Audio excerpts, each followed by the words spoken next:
ನನ್ನ ಅಣ್ಣ ತಮ್ಮಂದ್ರಿಗೆಲ್ಲ ಒಂದು ಸಿಹಿ ಸುದ್ದಿ ಕಾದಿದೆ ಗೊತ್ತಾ? ಹಾಯ್ ಫ್ರೆಂಡ್ಸ್, ಇವತ್ತೊಂದು ಒಳ್ಳೆ ಕೆಲ್ಸಕ್ಕೆ ಹೋಗ್ತಿದ್ದೀನಿ, ಒಳ್ಳೇದಾಗಲಿ ಅಂತ ಹೇಳಿ.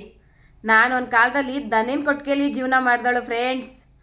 Hi hi hi hi friends, ಎಲ್ಲರೂ ಹೇಗಿದ್ದೀರಾ, ಏನು ಮಾಡ್ತಿದ್ದೀರಾ?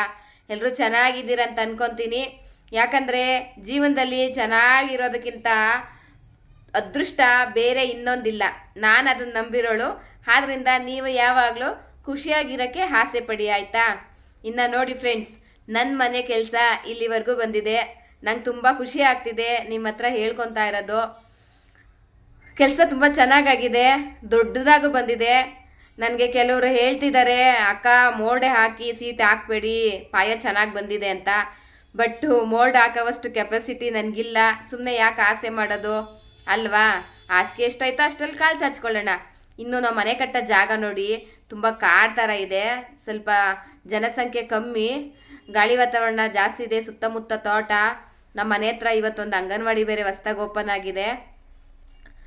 ಇದು ಮನೆಗೆ ಡಬಲ್ ಬೆಡ್ರೂಮ್ ಮಾಡ್ಬೋದು ಅಂತ ಹೇಳ್ತಿದ್ದಾರೆ. ವಾಶ್ರೂಮ್ನ ಈಚೆ ಮಾಡಿದ್ರೆ, ಅಟ್ಯಾಚ್ ಮಾಡಿಸಿದ್ರೆ ಸಿಂಗಲ್ ಬೆಡ್ರೂಮ್ ಆಗುತ್ತೆ ಅಂತ ಹೇಳ್ತಿದ್ದಾರೆ. ಆದರೆ ನಾನು ವಾಶ್ರೂಮ್ ಅಟ್ಯಾಚ್ ಮಾಡಿಸಿ ಸಿಂಗಲ್ ಬೆಡ್ರೂಮೇ ಮಾಡ್ತೀನಿ. ಯಾಕೆಂದರೆ ಜಾಗ ಊರಿಂದ ಈಚೆ ಇದೆ. ಆದ್ದರಿಂದ ವಾಶ್ರೂಮ್ ಈಚೆ ಮಾಡ್ಸೋಕ್ಕಾಗಲ್ಲ. ನನಗೆ ಏನು ಹೇಳಬೇಕು ಅಂತ ಗೊತ್ತಾಗೋದಿಲ್ಲ. ಅಳುನೂ ಬರ್ತಾಯಿದೆ, ನಗುನೂ ಬರ್ತಾಯಿದೆ, ತುಂಬ ಖುಷಿ ಆಗ್ತಿದೆ. ಯಾಕೆಂದರೆ ಈ ಮಟ್ಟಕ್ಕೆ ಬರೋಕ್ಕೋಸ್ಕರ ನಾನು ತಳ್ಳಗಾಡಿ ತಳ್ಳಿ ತಳ್ಳಿ ತಳ್ಳಿ ನನ್ನ ಕೈಯೆಲ್ಲ ಜೆಡ್ ಬಂದ್ಬಿಟ್ಟಿದೆ ಫ್ರೆಂಡ್ಸ್. ಏನು ಹೇಳಿ, ಕೈಯೆಲ್ಲ ಜೆಡ್ ಬಂದ್ಬಿಟ್ಟಿದೆ. ನೀವು ಯಾರಾದರೂ ಸಿಕ್ಕಾಗ ನನ್ನ ಕೈ ನೋಡಿದ್ರೆ, ಅಕ್ಕ ಏನಕ್ಕ ನಿಮ್ಮ ಕೈ ಈ ಥರ ಜೆಡ್ ಹಿಡ್ದಿದೆ ಅಂತೀರ. ಗಾಡ್ ಪ್ರಾಮಿಸ್, ಸುಳ್ಳಲ್ಲ. ಯಾಕೆಂದರೆ ಚಿಕ್ಕ ಹುಡುಗಿಯಿಂದ ತಳ್ಳಗಾಡಿ ತಳ್ಕೊಂಡೇ ಜೀವನ ಮಾಡಿರೋದು. ಎಲ್ಲೋ ಫೋನಲ್ಲಿ ಖುಷಿಗೋಸ್ಕರ ರೀಲ್ಸ್ ಮಾಡ್ತೀನಿ ಅಷ್ಟೇ, ಆ್ಯಕ್ಟಿಂಗ್ ಹೋಗಬೇಕು ಅಂತ. ಅದು ಬಿಟ್ಟರೆ ನನ್ನ ಜೀವನದಲ್ಲಿ ನಾನು ಯಾವ ತಪ್ಪು ಮಾಡಿಲ್ಲ.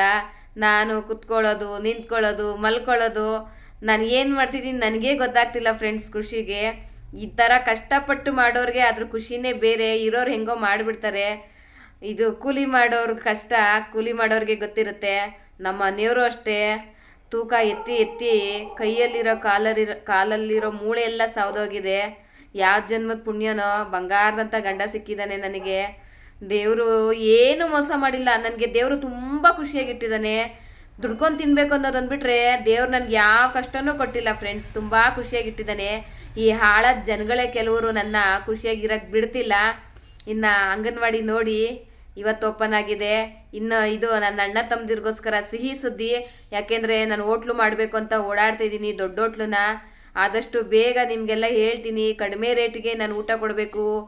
ಡ್ರೈವರ್ಗಳಿಗಿರ್ಬೋದು, ಬ್ಯಾಚುಲರ್ಸ್ಗಿರ್ಬೋದು, ನಾನು ತುಂಬ ಪ್ರಯತ್ನ ಪಡ್ತಿದ್ದೀನಿ. ನನ್ನ ಮಗ SLC ಹೋಗಿರೋದ್ರಿಂದ ಸ್ವಲ್ಪ ಕಷ್ಟ ಆಗ್ತಿದೆ. ಒಂದು SLC ಮುಗೀಲಿ ಅಂತ ವೆಯ್ಟ್ ಮಾಡ್ತಿದ್ದೀನಿ.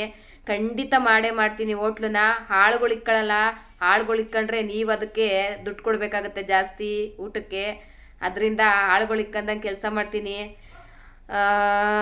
ಖುಷಿ ಫ್ರೆಂಡ್ಸ್, ಇಷ್ಟು ಹೇಳಕ್ಕೆ ಇಷ್ಟಪಡ್ತೀನಿ. ಕಷ್ಟಪಟ್ಟರೆ ದೇವರು ಪ್ರತಿಫಲ ಕೊಟ್ಟೇ ಕೊಡ್ತಾನೆ. ನನಗಂತೂ ತುಂಬ ಖುಷಿ ಆಯಿತು ನಿಮ್ಮ ಹತ್ರ ಈ ವಿಷಯ ಹಂಚ್ಕೊಂಡಿದ್ದು. ಇನ್ನು ನಮ್ಮ ಮನೆ ಕಟ್ಟಿರತ್ತವ ನಮ್ಮ ಚಿಕ್ಕಪ್ಪವ್ರದ್ದು ತೋಟ ಇದೆ. ಆ ತೋಟದಲ್ಲಿ ಇಂಥ ಗಿಡ ಇದೆ, ಇಂಥ ಗಿಡ ಇಲ್ಲ ಅನ್ನಂಗಿಲ್ಲ.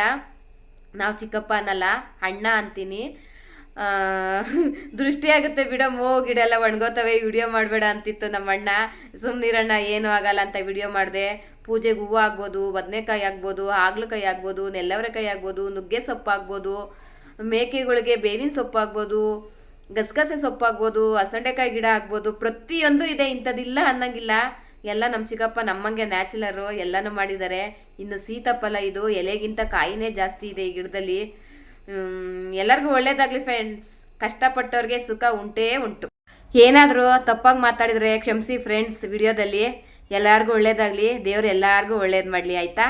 ಇವು ನಮ್ಮ ಮೇಕೆಗಳು. ಬಾಯ್.